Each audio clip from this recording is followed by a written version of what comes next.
Welcome to Wild Soul Gatherings. I'm Dr. Sandra Marie. I'll be your host for this episode of Happy Hour for the Spiritually Curious. Hello to all you wild souls out there.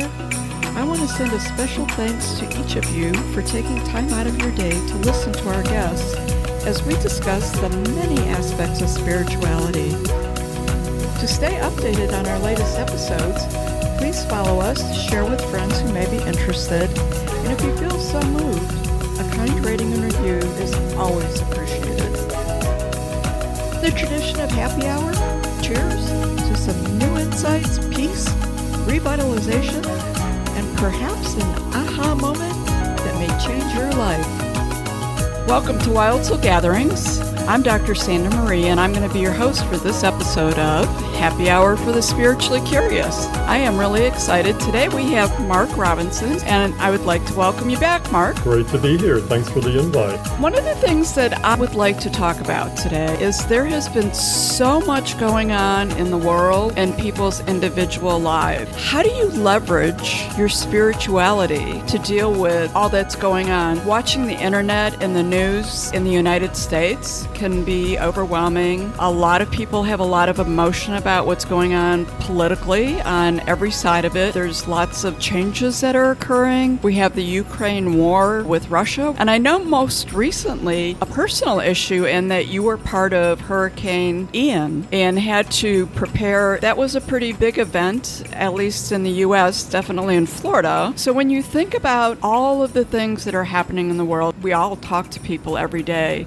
And it just seems like there's so much going on in people's lives, and there's just a lot of angst on what is happening and how do I manage all of this. It's truly a balancing act between a spiritual being having a physical experience on the earth plane. As a spiritual being, I recognize or understand that I am part of the divine energy, which is love, and it's all good, and we are eternal, and it doesn't matter what happens. That's never going to change. Incarnate on the earth plane to have experience, because that's how we move forward on our path and our understanding and how we evolve. As a incarnate being in the physical, I have to look at everything through the lens of the spiritual. And I always use the word absolute. The absolute value of everything is good, purposeful, and has meaning. With all the unsettling things that are happening around us, I have to maintain that anchor in my spirituality and know it's playing out perfectly, and it's all getting the human race to where it's destined to evolve to. But saying that, being an incarnate physical being, this is creating a lot of stress, unease, unfortunately anger. I don't know why I'm so triggered in that respect. I guess it's releasing my own issues that I also look through that lens of. I kind of, in my mind, I see it as a balancing act on a tightrope. On one side is the spiritual, one side's the physical, and how do I maintain my balance in the middle? And that is not an easy task. If you've ever gone to a circus and seen somebody walk down a tightrope, I think you can appreciate the challenge that is. And, how many people are truly successful at that? Wow, that makes sense.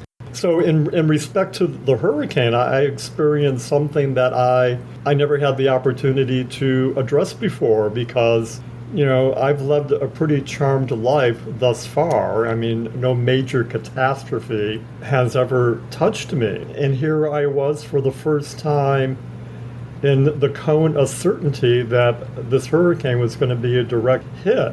You do what you need to do, you make your home safe and secure, and you get your physical body out of harm's way. But as you're doing all this and you're getting all this input from all the media and sources around you, you're preparing yourself with all this armor to withstand anything that may fall down on you. Since the hurricane took a different direction, when we first heard the news, it was a major relief. Wow, we were saved, it didn't hit us, all of our worldly possessions are where they should be. But when the images and news stories started coming in from the area where the hurricane did land was just horrific. And all I could think about was, oh my God, that was supposed to be me. And I felt so bad for all these people that they had to experience and endure something that I felt in that moment was supposed to be my fate. And, I tend to be an empathetic person, at least I like to think I am. I was feeling their pain and their anxiety and their fear and their uncertainty with what their present and what their future held for them. It just didn't seem right that I got spared. I didn't have to have that experience. I don't know quite how to put it into words, really. But after a week of processing, I got back on that tightrope and started my balancing act again. And I realized or accepted that these people needed to have that experience. It all happened for a reason. In the end, in the absolute, it's going to gift them in some way. And for whatever reason, I didn't need to have that experience to get me to where I'm going. Wow. It's this juggling act that humans have to do. When you shared that story, you're not the only person I had conversations with about that. They didn't use the word survival guilt. Yeah, that's what it was, survival guilt. But they did talk about, I feel bad, this should have been me. And it was interesting to me that I had so many different friends of mine make that comment as they were going out and volunteering and helping people in different areas. Because one of my friends is down in Sarasota, which did get hit pretty bad, and she was prepared to lose everything. For whatever reason, it skipped over her. She was another person who was like, I feel guilty. This should have been me. Why did it happen to other people? I think it's helpful the way you put that in perspective and you described it. And when you said that part of what happened wasn't a lesson for me, there may have been other lessons, as you prepared for it and what your steps were going to be and the thought process you went through at the time and then how you reflected back. It would be very individual to each person. On either side of the coin, there's something to be gleaned from it. And that is, you're absolutely right. In the preparation process for preparing for ultimate catastrophe, you realize what's valuable to you, what's important, how do you feel about yourself, how much self-love do you have that you're going to protect yourself, or are you going to just let yourself be a victim of what may come your way? So there was definitely a process in that experience too. And being the survivor's guilt energy, that was new to me, and that gave me an opportunity to reaffirm that there's this divine blueprint that needs to be played out that I have no control over. Let's talk about that for a minute, control issue. When you're being prepped for ultimate catastrophe, you have no control. This is something that is going to hit, an energy that's going to hit, and there's nothing you can do about it. And it's truly letting go. And what's that spiritual adage? Actually, I believe you use it in Wild Souls about letting go. Letting go and reconnect with yourself. That's it. I knew Wild Souls used that. Yeah, in that letting go is when you find that core divine energy within you. Because it's letting go of all the physical, because come what may, and the only thing that you have left is that eternal, loving spark of the divine that knows that you will survive and conquer and grow and prosper. And I'm sure 5 years down the road, or maybe 10, the people that did experience this catastrophe in Florida will look back on the experience and see how it changed their lives, the lessons that they learned from it, and I'm sure they'll find themselves in a much more evolved place. I love that. I love the take on that. Two other concepts that I wanted to talk about with conflict and all that's going on in the world. So we'll step a little bit away from Florida and get into the global picture of it. I know in spirituality, people come from a lot of different directions. People use meditation, they use yoga, they use prayer, they may use crystals. There's lots of tools out there when you're working on a spiritual path. So when I think about the tools that are available from the different areas of spirituality. If I was doing Reiki, I might use that to calm myself or help or send healing to other people or send healing to the earth. However I chose to use that modality. Talking with the divine, prayer is a big thing that people use, and it's a tool to help them with these kinds of things. What are your thoughts on the different tools that are out there, or do you think that's helpful or not helpful? Like spirituality, it's unique to the individual. I mean, there is no template or blueprint to be spiritual. So as souls experience things, they delve into the toolbox that they were gifted at their birth. Some people are more fiery and have to be active and physically do something. Other souls are more earthly or earthly that just stay grounded and they need to be calm and peaceful. And then you have the watery souls that just need to flow with whatever happens. So there's all these different approaches that are unique to that individual. I could just speak for myself, being a very active, must-do kind of person, that it's important to be proactive in some way. Now, don't get me wrong, I do enjoy and profit from yoga and meditation. Again, it's that idea, getting in touch with your spirituality is a process of letting go of the physical to really focus on the non-physical. But to deal with what's happening on the earth plane, we need every probability and possibility to happen, because then I think all the bases will be covered.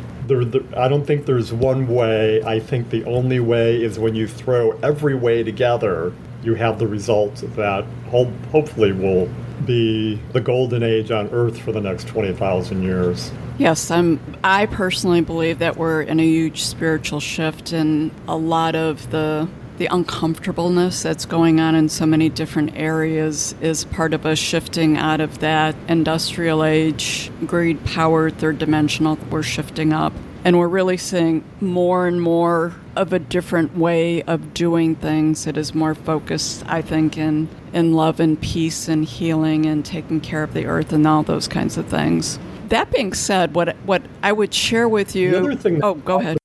Oh, I forgot what I was going to say, so finish your statement. So, no, that's... You and I do that a lot. What I have found interesting is I've done, I've been very into self-reflection. I've always been into self-reflection, probably to an unhealthy point at different times of my life. I've been on, like you, a very long spiritual journey that's gone on for a couple of decades, we're always on it, but I've been actively engaged in it, and what I'm doing. Definitely a lot of changes for me. So certainly not the same person I was 5 or 10 years ago, or maybe even last year. So historically, I'm like you. I was a very fiery person. I wouldn't say was. I may still be. I don't really know. Jury may be out on that. I've been part of different protests. I had no problems making a sign and addressing whatever issue, ethical situation that for me personally seemed to be unacceptable, and really taking it out in that very earthly kind of way. So over the past years, I have really decreased watching the news pretty significantly, try to decrease a lot of my internet time at that, and really working more on myself and being present versus caught up in all these other issues. So what I notice now for me personally, when I become aware of things like what's happening in Ukraine, I hear about different things that are happening politically in the country and some of the changes. I was really amazed when I sat down and thought about it. I had my concern, but I didn't have a need to I need to get in the car and go march on Washington. I didn't have a need to grab a sign. I don't have a need to do any of those things. Not only do I not have that need, I don't have that desire. And that was something that was always a big part of who I was. And I think that sometimes people misjudge it. I sit back and I watch. I'm aware of what's going on, but I feel like at this point I am more the spectator, aware of what's going on. I take that energy and I focus on myself, my love, my peace. I send it out there. So how I feel like I make a difference, I feel like how I personally feel I make a difference is drastically different as I've really really moved and grown in my spirituality than it was 5-10 years ago, or I guess honestly even 2 years ago. I did end up getting my picture on the front page of that paper in New Mexico when I was protesting. Do you feel like in your life that you've noticed that shift, or that's changed, or do you feel like you're actively shifting now? It's interesting, as you were talking, I were totally relating to what you were saying, because I had a very similar path. When I was younger, I had that need, that energy to be out there and make change happen on any level,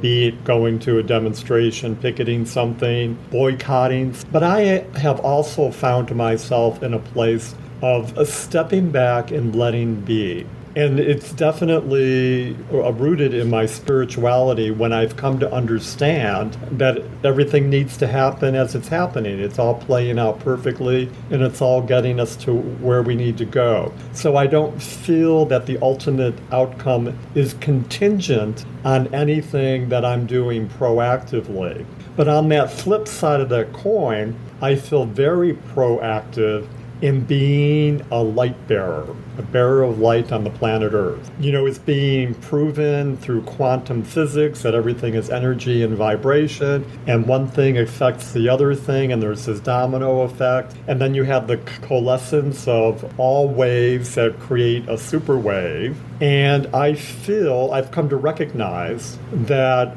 one of the reasons why I chose to incarnate at this particular time in human history is that I'm here to balance out what's happening around the globe. My little point of light that I project from my heart when I meditate and do yoga, or when I, believe it or not, behind the wheel of a car these days, I'm projecting love.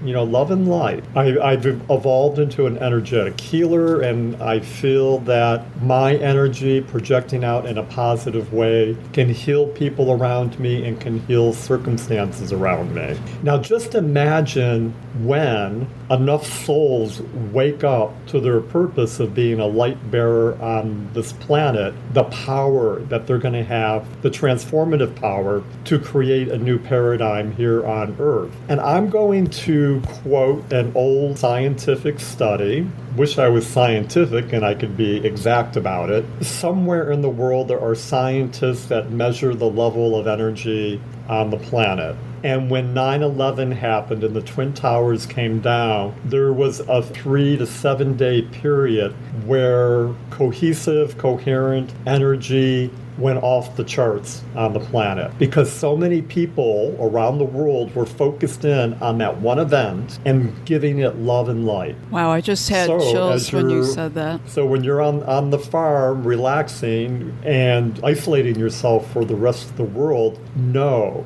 that is sending out this beautiful vibration to the planet. Incredible. And I think it's important energetically to keep that focus of love and light. The human side of me struggles with my idea of utopia. That gets in the way, because I don't feel like there should be all this violence. I don't feel like there should be this starvation. I don't think there should be all this inequalities on the planet. In my lexicon of energetic experience, it should be much different than what it here is on the earth plane. But I try not to get bogged down by it, because it could be like quicksand. You step into that, and that is such dark, negative energy. It can just suck you in and under before you even know it. Unlike you, I do follow the news, because as a spiritual being, I find it somewhat entertaining in a third-person perspective. But I also think it's important for me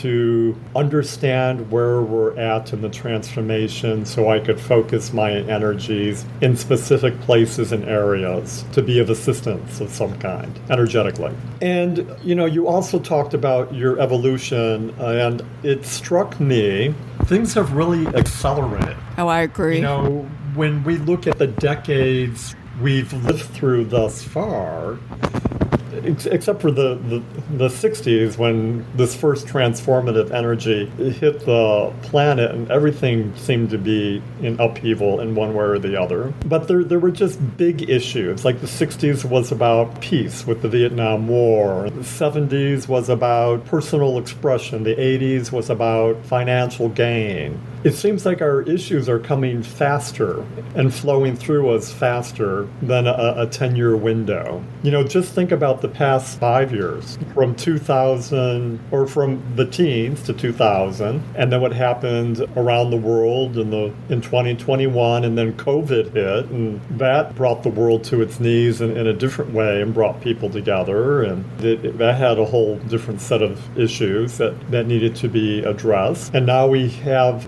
this sudden awakening of the younger souls on the planet that they're not going to perpetuate the old morals and rituals and ideals that their parents and grandparents' generation had, and you're having rebellion in place, like we've never seen before on the planet. And it's just happening quicker and quicker and quicker, and it just makes my head spin. But it makes me happy also knowing that we're getting closer and closer and closer to where we need to be as a race on the planet. That really brings a whole different perspective to all these issues and what's happening in a way that makes them meaningful, a way to be able to manage it. I feel like at this point I'm a spectator. I watch it. I don't get myself emotionally involved, and I don't get consumed with it, and I don't take those kinds of actions that were very concrete like I used to. Part of it is, and I get a lot of flack from it from different people in my life, and my response back is I have no control over those things. I find them upsetting. I'm aware of what's going on in the world. I know all of these things, but I can't do anything as a single individual to really influence it significantly. Same as you, how I do know I can influence it is through the light that we all are. So it's through my meditation, it's through my mastering alchemy work, it's all those other modalities that I use. I send love and light. I send love and light. I send healing to everything. And that's my way of thinking that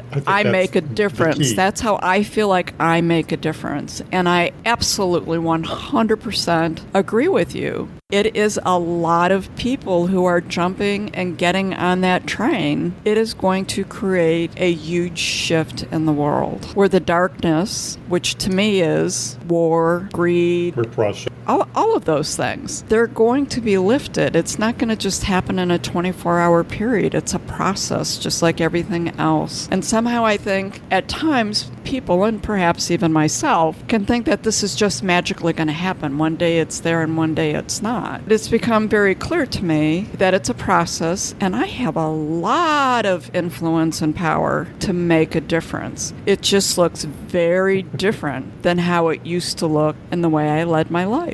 Yes, we're living in one big crucible that is transforming us. Keeping your spiritual center is how you're going to maintain your sanity while it's happening. It has to happen. All this dark energy needs to be challenged and healed or let go of. In that idealistic world that I live in, I have this magic wand and I can just wave it and everything has transformed and it's the way it should be. But to do that would be denying all the other souls their chance to experience and come to their own conclusion. You can't it's like raising kids. You want to protect your kids and make their lives easier, and you don't want them to make the same mistakes that you've made, and you can't do that. You have to stand back, let go. The key there is letting go. Keep your kids safe, but you need to let them attract the experiences they need to have to transform into the people that they're destined to be. So when I think about Iran and what's happening in Russia, the atrocities even in our own country, the United States, it just has to play out so everybody involved can learn their lessons and evolve into the beings that they're supposed to be.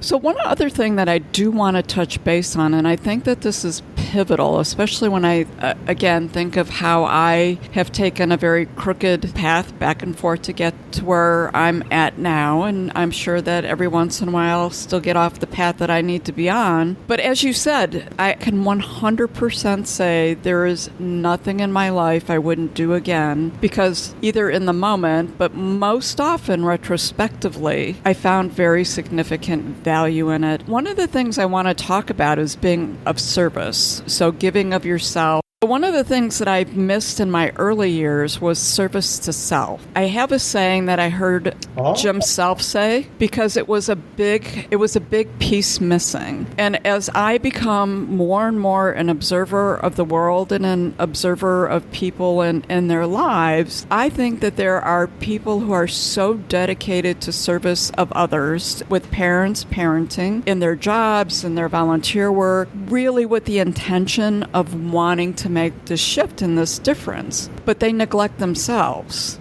Jim Self, he's a teacher that I work with. He always says it's 100% service to others and 100% service to yourself equally. Both are equal and important. I think that that's huge, because we don't frequently hear about 100% service to ourselves, because that may be perceived as selfish, perhaps an ulterior motive. And I think it's such an important component to healing yourself individually. We are spiritual beings here on a specific journey for our own soul, as well as what we're experiencing on this earth plane. So one is just as important to the other. But I think historically, the service to self has been very, very, very neglected. What are your thoughts on that? I have lots.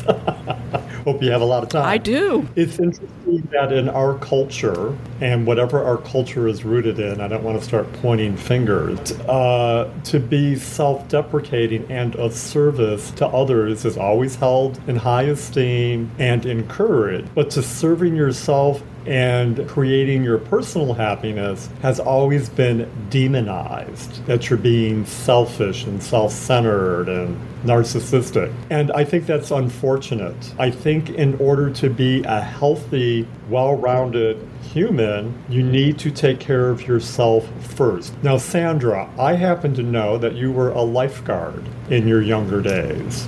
Correct. What was the first rule of life saving? Oh. What is it? Do you remember? 100%. You always save yourself and make sure you're safe before you save someone else. How could you be of service to somebody else when you're drowning yourself? In order to be of service to somebody else, you need to be in a place to serve. And what is that place? That place is through security, love, a knowing of who and what you are and what makes you happy. I always say that, so many people look for other people to come into their lives to create happiness for them. And that's not the way it goes. Happiness comes from the inside out. Happiness is somebody you share with somebody, not something that you depend on somebody else to manufacture for you. And you need to make sure that all your wants and needs are being met first in order to share the outcome of that with others. Now, of course, life gives us lots of challenges that we need to make tough decisions, and sometimes we need to be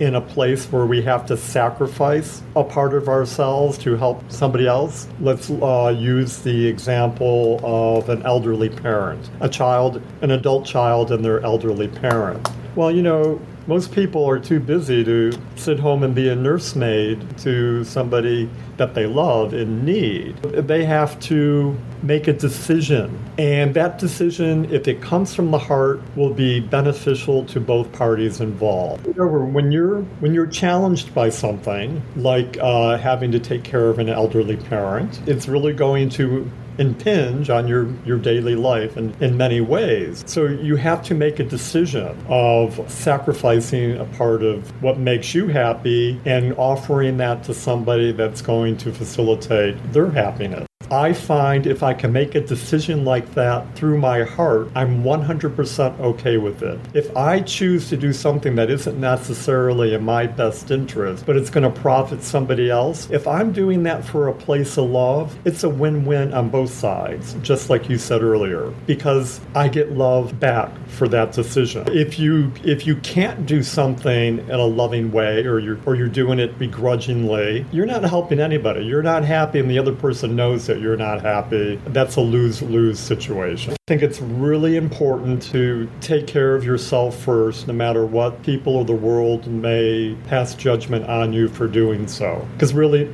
nobody should be judging you anyway. I've been working on judging for decades, but of more recent time, I've just really come to realize, everything is so simple. The issues with judging are someone else's thoughts and belief system. They're not yours, so why was I so quick to own all of that? That's their stuff. It's their beliefs. It's not my beliefs, but yet I let that affect me a lot of years of my life. Once I figured that out, I thought, wow, that's really so simple. All that angst and hurt feelings and anger or whatever, or trying to please, was just such a waste of time. But there was value in the experience and coming to the aha that all these thoughts and these things that people are projecting are something someone else owns. It's not something you own. So it's really for them to figure out, not for you to figure out. So at the end, when you said that, clearly the airline attendants are the ones who have it all right? When the oxygen mask drops, put it on yourself first, then help the person next to you. Absolutely. It's wonderful to be of service. I feel like I've lived a life of service. It's not always tangible how that's happening, but it's amazing how many people have come back to me and thanked me for gifting them with something that I didn't know that I did. I want everybody out there who's listening to this podcast to, number one, recognize their own personal power and to revel in that, because it's absolutely beautiful and wonderful. But I also want them to realize that in doing so, that they are positively affecting everybody and everything around them. That old proverbial walking down the street, smile at the person walking towards you, because you don't know what may be going through their day and how valuable that smile may be to them. Small acts of kindness go a long way and usually fall in places where they're really needed. You know me, I'm not the most spiritual of people behind the wheel of a car or working with service people. I kind of lose it. But it's a challenge for me to be that loving soul that I know that I am, thank people for the service they give me, show my gratitude and appreciation. And if somebody is cutting me off on the road or giving me the finger, I try and pull back and send them love and say they're probably having a bad day, or there could be 101 explanations for their behavior that I have no idea what it is, but it doesn't matter. They just need to be loved in that moment. And I try and be that point of love and do that. Again, as you know, every day is a challenge and not always successful, but isn't it nice to have that goal when you wake up in the morning? Oh, absolutely. And I think one of the other points that you brought up that is hugely important, everyone's out there and they're like, wow, how awesome that Mark can be this person and he's so evolved, but that's not me. Like, I don't know all these things, or I don't feel that, or I'm not evolved. Whatever self-talk that they're providing themselves that sort of shuts them down. I think that it is of huge service that you shared that you frequently fail at that you're human and you have feelings and you live your life and you do a lot to raise the vibration of the planet, but at the same time, you still have these other experiences and you start over again and you just do it again. So the message I'm putting out there is, don't be hard on yourself. It's all of us. There is no perfect person out there. Otherwise, we wouldn't be human. That's right. In every moment, we are doing the best that we can with who we are in that moment. And not to be judged, because there's no scale to judge it on. It's not 1 to 10, 0, you didn't do it, 10, congratulations, you succeeded. That doesn't exist. I agree. And that's, another good point you bring up when you bring up the judging is we're our own worst critics. When we talk about 100% self-care, it's working on, letting go of all of that, because it doesn't provide a positive positive value. As we're hoping for transformation on the earth, we're not hoping, we're waiting for it because we know it's going to happen. I keep thinking how we could gift current and future generations so they don't fall into the trials and tribulations and sandpits that we did. I had a challenging adolescent. My teenage years were difficult, and I was truly my own worst enemy. I don't think anybody was harder on me than I was on myself.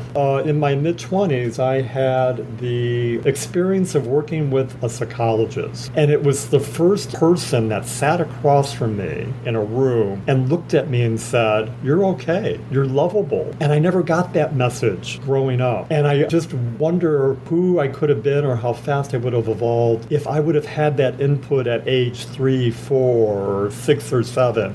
If we taught our children that they are lovable and that they are precious and they are good. I hate to use the word good, but you get that. And that they need to celebrate themselves. I think that would make such a difference in how a soul would go through the rest of their lives, knowing that they were ultimately lovable and perfect in every way. Thank you for sharing that. I think that when you shared that this generation coming up, the younger generation out there, I think that we're already starting to see those shifts in those beliefs and how they do things. And they're not backing off, and they're not listening to the judgments of their parents or their grandparents or society. They have a belief on how to do it. It's different, and they're all about going down that path. When you said that, I'm like, I feel like we're already seeing a big difference. If you're in your, 70s, 60s, 50s, probably even 40s, when you're talking to, the teens, the 20-year-olds, the 30-year-olds, they look at the world very, very differently. They look at their lives very differently. They don't feel like they were put on the earth to be workaholics. And it creates a lot of conflicts in the work environment. You always hear comments and judgments about it. Yeah. I've had a friend who said something. She was concerned about her daughter, and I said, this is what I'm going to tell you. I think that they have it right, and we all had it wrong. I feel very strongly about that. I remember recently sitting on a bench with you at the beach watching a sunset, and you were telling me that you read somewhere that souls were incarnating onto the earth plane with a much different vibration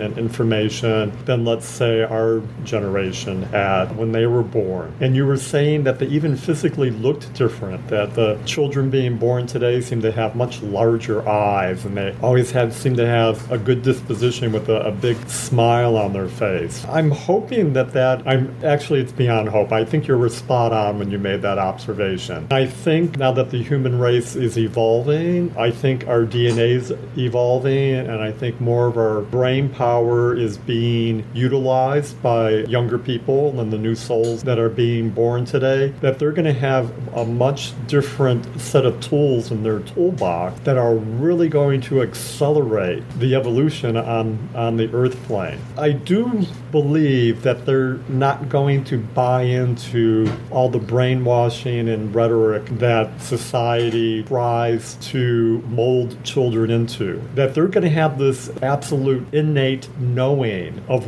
their divine nature and their loving souls, and how to come together as a community on the planet to really create, again, this golden age that's prophesied for the next 20,000 years on the earth plane.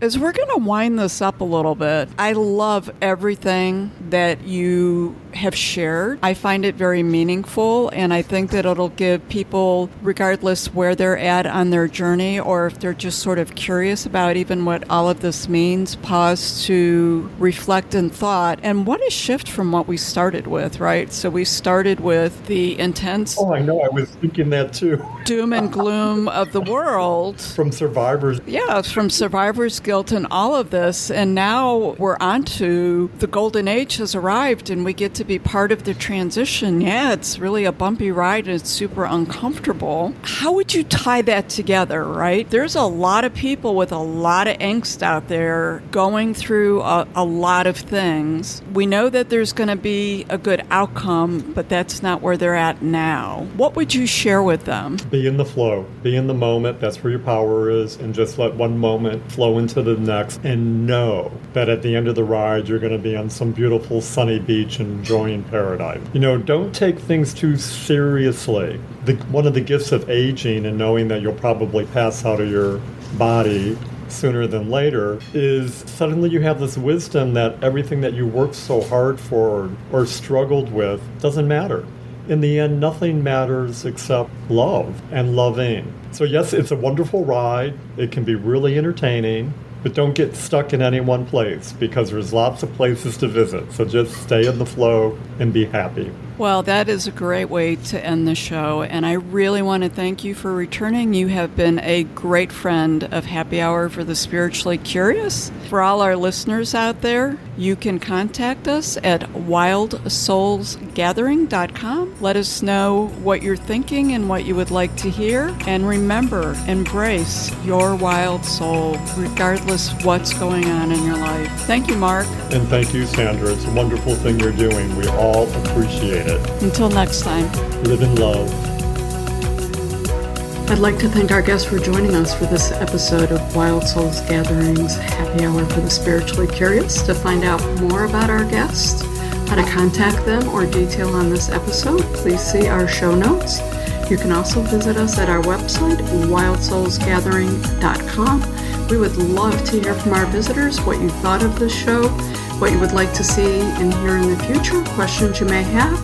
Go to podinbox.com/happy hour for the spiritually curious. You can leave either a voice or traditional message for us. This is your host, Dr. Sandra Marie, sending each of you peace and love. Until we meet again, embrace your wild soul.